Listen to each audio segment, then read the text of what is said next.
Hi friends, இப்போ நாங்கள் எங்கே வந்திருக்கோன்னு பார்த்தீங்கன்னா, டச்சுக்காரர்கள் கட்டின கோட்டையை பார்க்கலாம் தான் வந்திருக்கோம். இது எங்கே இருக்குதுன்னு வந்து பார்த்தீங்கன்னா, கல்பாக்கத்தில் சதுரங்கப்பட்டினம் அப்படின்ற இடத்துல இந்த இடம் வந்து இருக்குது.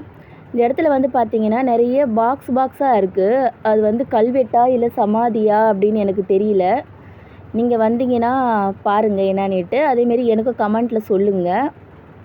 இந்த இடத்துல வந்து பார்க்க நிறைய விஷயங்கள் இருக்குதுன்னு சொல்லியிருந்தாங்க. நம்ம ஒவ்வொன்றா வந்து பார்த்துட்டு போகலாம். இப்போ வந்து கொஞ்சமாக இந்த பார்ட் ஃபஸ்ட்டில் பார்க்கலாம். இந்த பாக்ஸாக இருக்கிற இடத்துல வந்து பார்த்திங்கன்னா, நிறைய வார்த்தைகள்லாம் இதில் பொறிச்சிருந்தாங்க. அதெல்லாம் வந்து பார்த்திங்கன்னா இங்கிலீஷில் தான் எழுதியிருந்தது. ஆனால் அது மேலே வந்து இந்த ஒரு மாதிரி பழசான மாதிரி இருந்ததுனால எங்களால் சரியாக அதை இது பண்ணிக்க முடியல. இங்கிலீஷில் தான் எழுதியிருக்காங்க. நீங்களும் வந்தால் வந்து பாருங்கள்.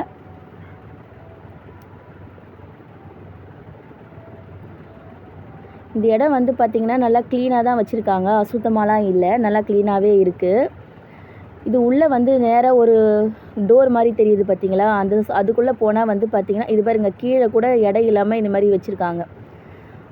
அந்த வாசல் வழி இப்போ காட்டினேன் பார்த்தீங்களா? அந்த வாசல் வழி போனீங்கன்னா சுரங்கப்பாதை உள்ளே இருக்குது அப்படின்னு சொல்கிறாங்க. அந்த வாசல் வழியாக அது நம்ம உள்ளே போய் பார்க்கலாம் எப்படின்னு இருக்குன்னுட்டு. நீங்களும் வந்தீங்கன்னா இங்கே வந்து போய் பாருங்கள்.